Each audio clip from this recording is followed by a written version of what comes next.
fitness industry, I get a chance to hear lots of transformation stories, lots of fitness journey stories, and I absolutely love them. They encourage me, they motivate me, they inspire me. So I thought I would bring some of those to you. And the one I'm going to share with you today is from a really, really good friend of mine. His name is Virgil. We have been friends since grade school. He started his journey in December and he's still working and he's doing amazing.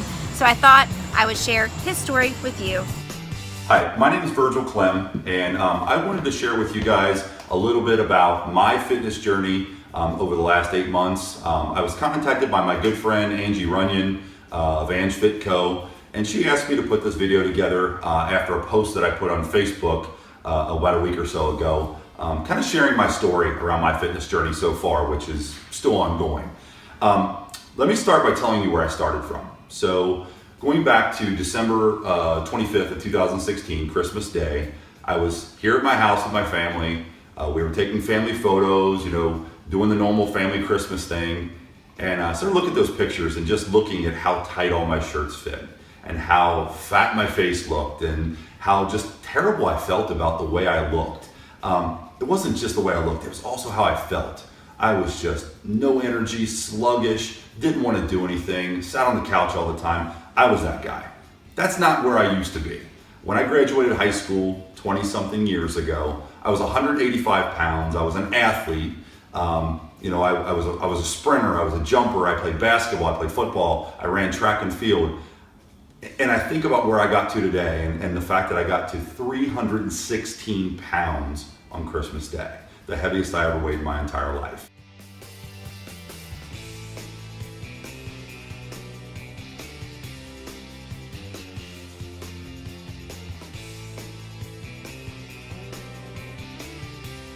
And I decided that night, that minute, I was going to make a change. Well, it was a daunting task because my goal when I'm finished with my fitness journey is to lose about 115 pounds. And that sounds like a lot. And when you're looking at the scale saying, okay, I'm 315, 316 today, how am I going to get there? The first thing that came to mind to me was something that I've heard my friend Angie say all the time. Without persistence and patience, you remain unchanged. So I said, you know what? I'm going to take this one step at a time and I'm going to get there. So the very first thing that I did was I had to change my outlook on food. I did.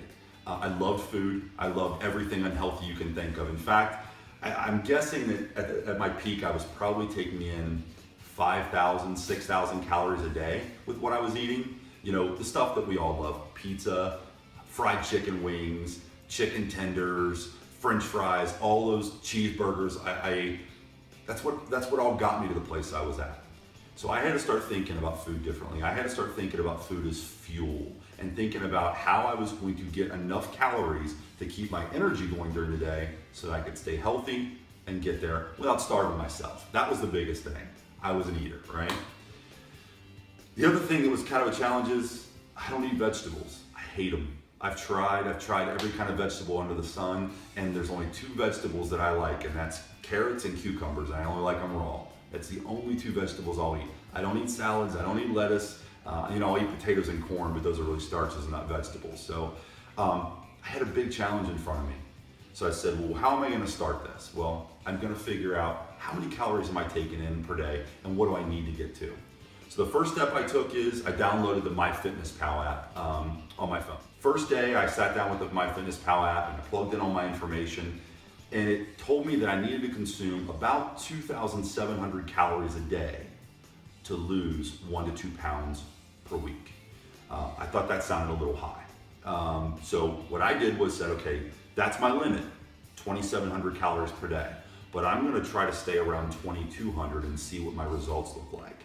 Well, my first couple months, I lost about 25 to 30 pounds. In fact, on February 16th, almost 2 months after I started my fitness journey, I was down 28 pounds. Saw results, felt a little better, started to feel a little more energy, not really noticing a huge difference in my appearance, but a little bit. My pants were a little looser, etc. And I continued on that, 2,200 calories a day. Don't get me wrong, guys, I'm not perfect and I haven't been perfect through this whole process. When I said I changed my outlook on food, I had to change a couple things about my diet as well. One, I don't drink anything except for coffee and water. I love coffee, it's hard to give up for me, but coffee also doesn't have very little calories depending on what kind of coffee you drink, but really no calories to worry about. Now when you start adding cream and sugar and all that stuff, yeah, you're gonna get calories from that stuff, so you gotta be careful with that.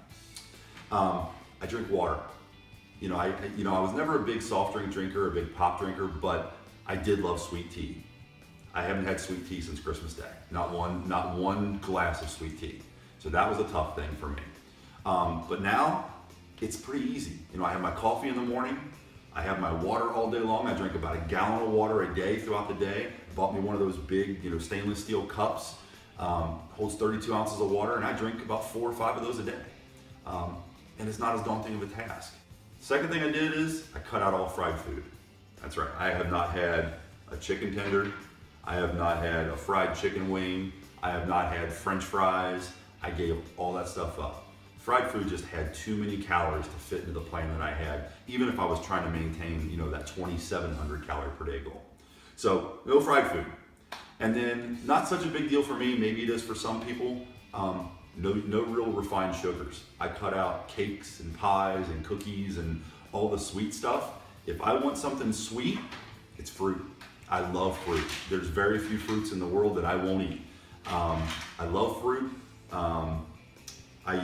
I want something, kind of on the sweeter side, I'll find a really good tasting protein bar.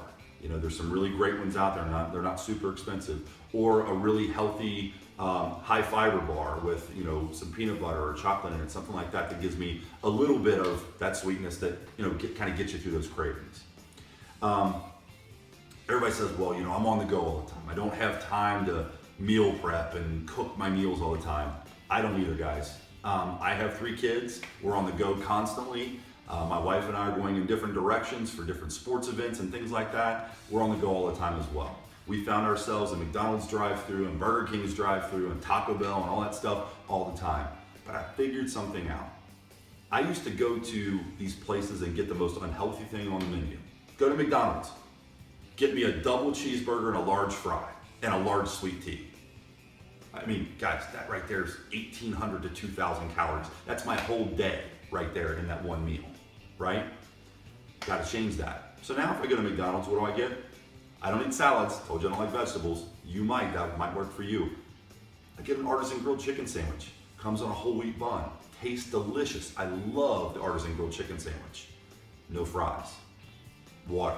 If I'm really hungry, I might have 2 artisan grilled chicken sandwiches. Still, right there for lunch, it's about 600 calories versus 1,800 calories I was eating before. So just making smarter choices. I'll be honest, I use Subway a lot. Subway has so many healthy options and you can get variety. So those were a lot of the things that I had to do from my nutrition standpoint.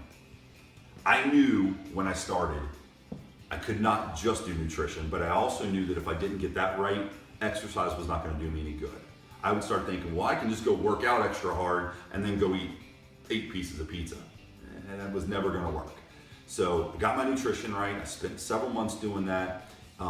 And I lost a considerable amount of weight. I'll share with you how much here in a second. But I decided to make some subtle changes at first. Stop taking elevators. I work in a very large building, has an elevator for all 3 floors. No longer taking elevators. I take the stairs. Used to be when I pulled into a parking lot, if I was going to the grocery store, what do we all do? We search around for that perfect parking spot as close to the door as we can, right? Nope. I started parking out further, make myself walk more steps. I bought a fitness watch that I can actually track my steps and track my calories on as well. What people don't realize, and they always talk about, my Fitbit gets me 10,000 steps a day. 10,000 steps just walking around, guys, is about 300 calories you're gonna burn in a day. So it offsets some of what I'm already taking in that way, just making those subtle changes, right? I just recently, in the last few weeks, really kind of started working out. Actually going to a gym and actually putting in the time, doing some cardio, doing some high intensity interval training, and doing some low weight, high rep weight training as well, because I'm trying to lean, right? I've managed to lose 61 pounds in 8 months. doing what I've done. And I think the reason I've been able to do that is because I've been consistent with my routines. I've committed to my nutrition. I've committed to not eating all that crap that I used to eat. I've committed to, just changing my lifestyle a little bit, and I'm down 61 pounds. More so than 61 pounds, my energy level is up. I do more things with my kids. My son and I get out and play basketball together now. I'm 41 years old, so my metabolism isn't what it used to be, and I know that. But on top of losing 61 pounds, I've lost 6 inches in my waist.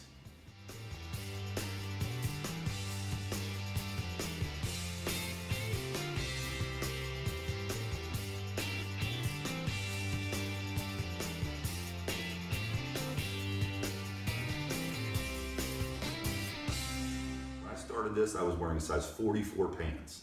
So if there's any guys out there watching this video and you're looking at your waist going, yeah, I wear a 44, I'm wearing a 38 right now. I had to go out and buy all new pants and all new shirts. I've been in a double XL shirt for forever.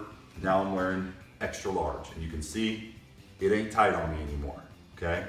I'm wearing 38 waist pants. I feel fantastic. So, I can't promise you that what I've done is gonna work for you. But what I can tell you is, if you stick with it, if you come up with your own plan and you stick with the plan, even if you make mistakes along the way, remember, without persistence and patience, remain unchanged. That's what Angie always told me. That's what I've stuck with. So good luck. Please let Angie know if you have any questions. She's a fantastic trainer. Good luck to everyone. Thanks.